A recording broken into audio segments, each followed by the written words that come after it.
El metro de Moscou va començar a construir-se l'any 1931 amb el Pla Quinquennal de Stalin.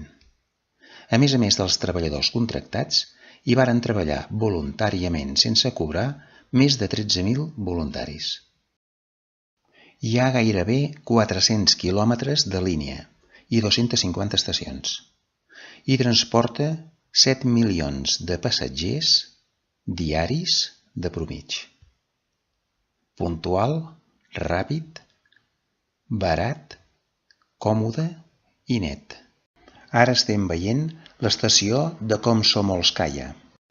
Escultures, pilars de marbre rosa, grans panells de ceràmica en reflexos metàl·lics de majòlica i també grans làmpades de bronzo.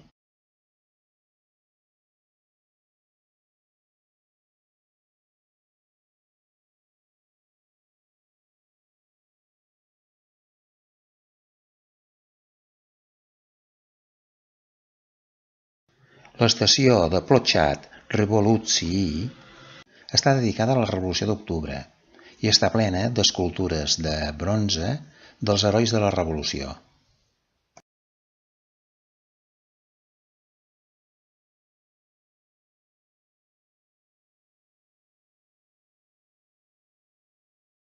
Estació de Teatralnaya, amb pilars de marbre blanc i labradorita. Està decorada amb baixos relleus que representen la música i la dansa de diferents ètnies.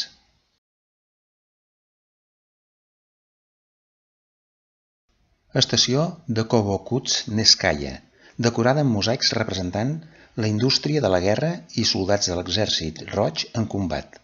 Columnes de marbre rosa decorades amb baixos relleus de bronze d'herois de guerra.